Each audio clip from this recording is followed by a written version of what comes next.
Hi guys, welcome to my channel, RN Banjay. First time ko pong mag-vlog at tama nga sila. Sa umpisa nakakahiya, hindi mo alam ang sasabihin mo at mahalata sa pananalita mo na ikaw ay first timer. Anyway, ako si Kuya Big at ang channel na to ay tungkol sa buhay-buhay dito sa Amerika. So ngayon kami po ay nandito sa California at isa sa mga state na mataas ang cost of living. Ako ay isang registered nurse sa isang state prison dito, pero hindi ko na i-detalye yung tungkol sa trabaho ko. At kasalukuyang naka-medical leave dahil sa natamo kong injury sa likod. Kaya pansamantala ako ay magbablog. But of course, pagkabalik ko sa trabaho, siguro paminsan-minsan na lang ang vlog ko. Anyway, hasta ngayon ako ay nagluluto ng adobong pusit dahil isa ito sa mga paboritong Filipino foods ng mga anak ko, ang adobo. So,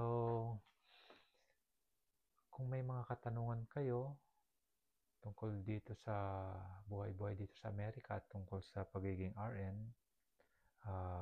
pwede kayong mag-comment, magtanong at sasagutin ko kayo ayon sa aking kaalaman at sa experience.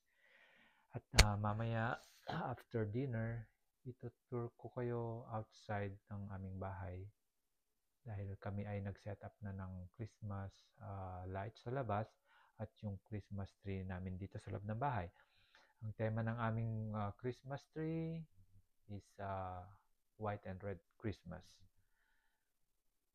So, I believe kami yung naunang nag-set up ng Christmas decoration dito sa aming neighborhood after Halloween. Dahil syempre alam naman natin sa Pilipinas, September 1 pa lang ay nag-early Christmas celebration na tayo. So, mamaya tutur ko kayo outside. Okay? Thank you. Yung Christmas lights namin sa labas. Tingnan natin mamaya ang gabi kung ano itsura.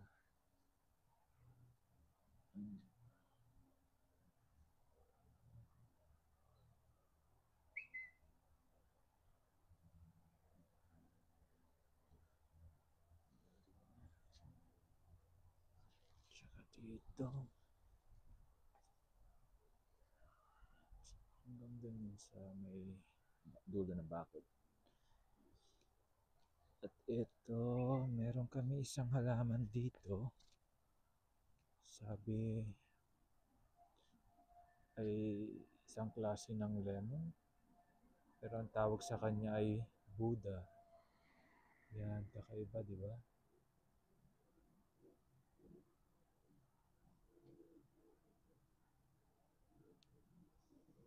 Nakakatakot. Pero swerte raw ito. Swerte raw siya na halaman. So, ang dami niyang bunga ngayon. Anyway, so makikita natin mamayang gabi kung ano itsura ng aming Christmas lights. Itong parol na to binili ko sa Island Pacific. Okay, sana makita pero mamayang gabi makikita natin. Ang bili ko dito mahal dito kasi parang in-import na $300. Tapos ito bigay ng aking brother-in-law nung umuwi ng Pilipinas. So mamaya papailawan na natin itong mga parol namin.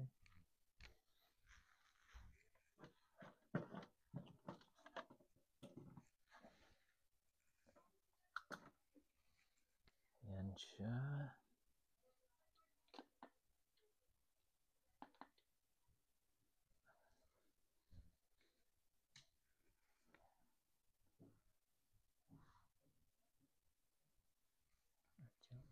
Ayan.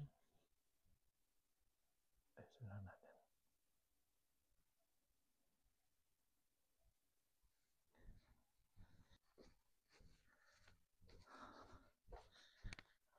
Christmas tree.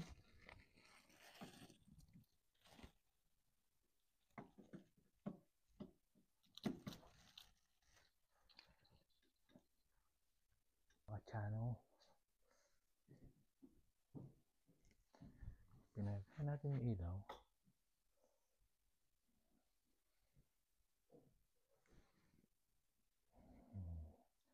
Yung tema na aming Christmas tree is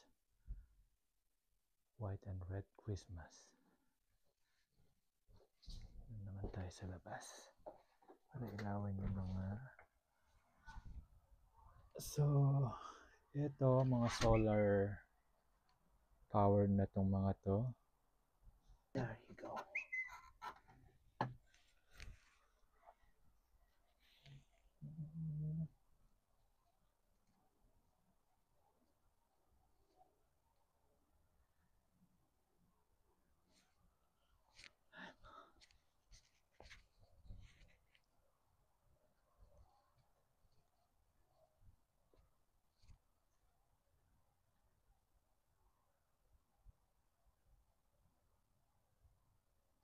Simple lang.